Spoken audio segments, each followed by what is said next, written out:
Hey guys, so I had a dream, but it was more like a vision. So what I saw from my vision was apparently the reason why black men, maybe most black men or all black men have, big bunal or big ding dong or big cucumber.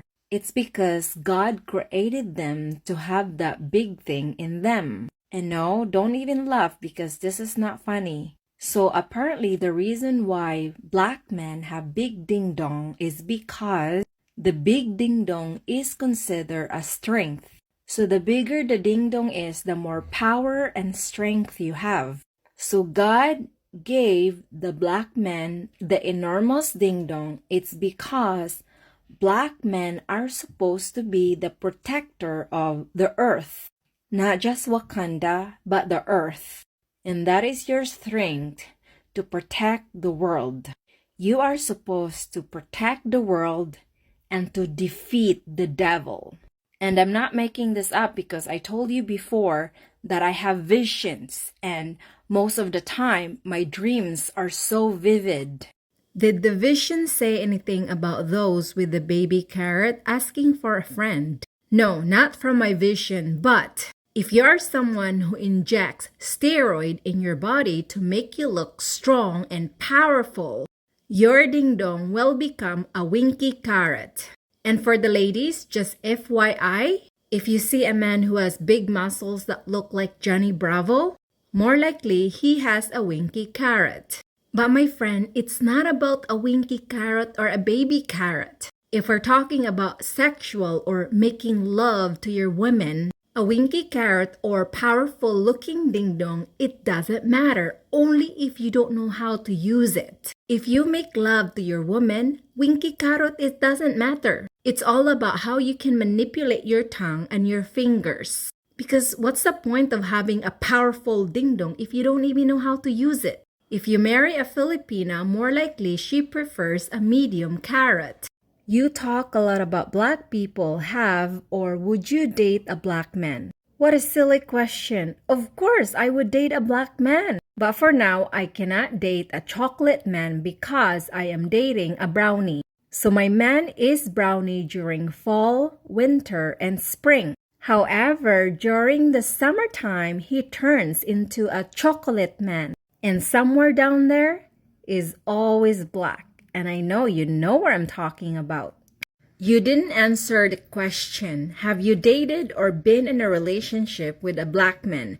Be serious. Since you asked me nicely, I'm going to answer you properly and seriously. So have I dated or been with a black man before? The answer is no. And many of you would probably ask me, why not? Well, I've been in a long-term relationship before, so I've never really explored or meeting a lot of men in my life. And my man right now is my third relationship. And you're probably gonna ask me, well, what if you're gonna break up with your man right now? Are you gonna date a black man? And my answer is, yes, I would definitely date a black man and maybe even marry him. But the thing is, I already found my forever. I don't wish to start a new relationship with anybody. Because for me, I already found someone that I believe he's the one for me. And if something happens that we are not meant to be, then I'm okay with that. I have to accept it. And yes, I will open up my heart to a chocolate man. But only one condition though. He must be intelligent because I am attracted to a man who is intelligent. You know how intelligent Tupac is? That's exactly the kind of attraction I want. Well, really, I'm attracted to Tupac's brain.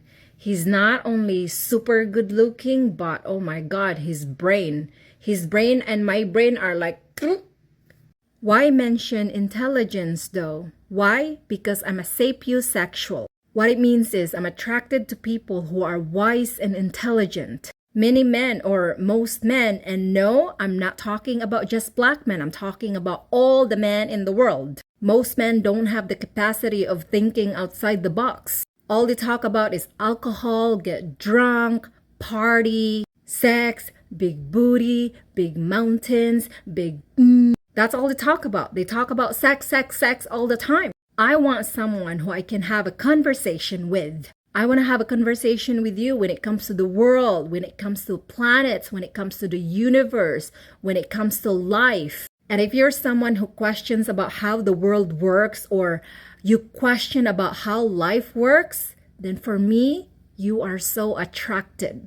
And for me, you are an intelligent person, an attractive person if you have that mentality. But many men, or possibly most men, would prefer to stay in their radar. They don't question life. They don't question everything. So they remain to conform in the society. For me, I'm not into fashion. I'm not into makeup. I'm not into, oh, it has to be big this, big that. Otherwise, I'm sad or depressed because I don't get validated.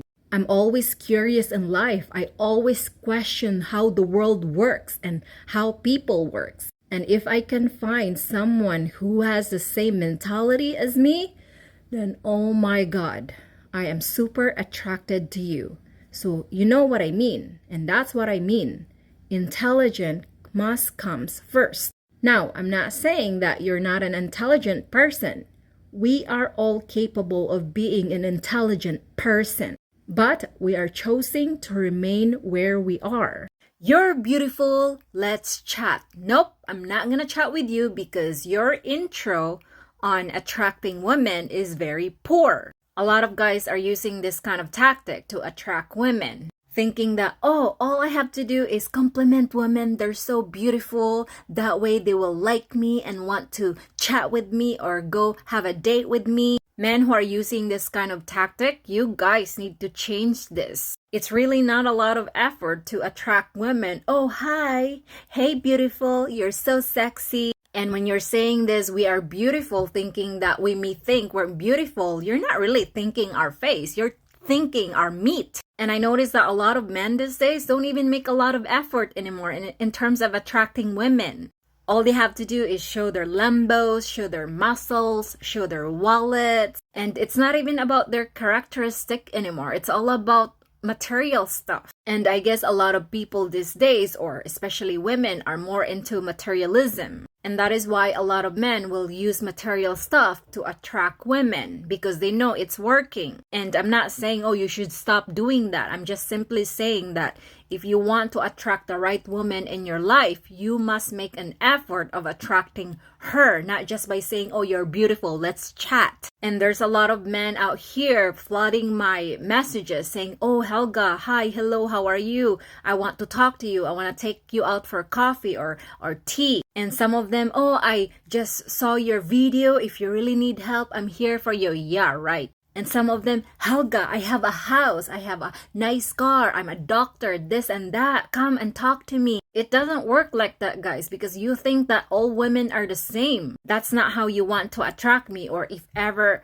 you want to date me, or if ever I'm single. There's more in a man that I'm looking for rather than you're telling me, oh, Helga, I have all this material, date me. No, I'm not gonna date you because of your material stuff. I will date you because you're very interesting. You captured my heart based on how your brain is, based on how your mentality is, not based on material stuff. So for you, EM, change your tactic if you want to look for a girl like me. I'm considered a hard to get woman, but if you're not willing to make a lot of sacrifices to find the kind of woman like me, then you're never gonna find that kind of woman. Change your attitude. But good men are not always smart with women. We need good, smart women in our life. Yes, a lot of good men out there, even though they're good, always end up finding the wrong woman. Because even if you are a good man, if you are lost in life, you're more likely to find a lost person or a lost woman. Being lost does not necessarily mean that you are lost forever. Being lost in life meaning you don't really know who you are as a person. It doesn't matter of how good you are as being a man. If you are lost and if you don't know who you are, you're more likely to end up attracting lost women in your life. And that is why a lot of good men out there are often get abused and manipulated by a woman. So if you're a good man and if you are lost in life, you're more likely to depend on sex. Meaning you rely on a woman emotionally and sexually, and it makes you feel good. because at the same time you're being validated by that woman, even though she is somehow abusing you and manipulating you. And that is why a lot of men, good men out there, tend to get cheated on, because sometimes they don't know how to respect themselves. However, if you find a good and smart woman, often men would consider that a threat. If you find a woman that has the combination of being good and smart, then yes, that is considered a threat to men. Often men would want to be with a nice woman because nice women will be able to tolerate their bad behavior. Whereas if you find someone who's smart and good, more likely that person will leave you anytime, because why would she settles herself with someone who's incapable of loving her or respect her when she knows how to respect herself and value herself. Another thing is that some women know this but use it to get what they want, like you said. Yes, you're right. A lot of beautiful women out there uses their beauty to attract men just for the sake of this, because that's all they know what to do. They don't know anything else. Well, maybe they do, but they don't want to do the work. They would rather just attract men in their life and make money out from them. I remember one day when I was in Thailand and I was with a friend. And I remember me and my friend were hanging out with these two guys as if we were having a double date. And the guy I was with was really into me and was really interested in me. And the guy who's into me has a friend that teach water skiing. And my friend was really, really interested to learn the water skiing. But when you end up paying someone, or if you end up taking a lesson, it's actually a lot of money if you want a ski lesson or water ski lesson. So my friend then was very happy because it was her opportunity to get a free lesson through the guy that was into me. But then again, one night we went to this resort and my friend was really excited. She was like, oh, you better flirt with him or do things to him because, this is our chance. And I was like, no, I can't promise because I just met this guy. So I ended up talking to this guy, and the guy was telling me, in order for me to know that you're the one for me, I need to do this with you. And I was like, no, that's not how it works for me, because that's not how I attract men. I need to get to know you first in order for me to fall for you. I don't know you, I just met you. So anyway, he respected my decision. He was not forcing me. And so I ended up going back to my friend's room. And then the next day, she found out that I didn't do it with the guy. And she was really mad. And I said to her, I'm sorry, I can't do that. That's not who I am. So she ended up hating me. She ended up unfriending me or getting so mad at me or angry with me because she did not get what she wants. Because she lost the opportunity of getting the ski lesson. And then she was yelling at me, telling me, saying, oh, you're so beautiful. That would have been your chance to be with a guy who's really rich. And you're so lucky that the guy was into you and you really wasted it. And she was like, if I have your face, I would take advantage of that face. I was like, you cannot force me if I don't want to. Like that, I'm not you. So yeah, we ended up not being friends because of that, and because she didn't get what she wants. So yeah, that's what happened.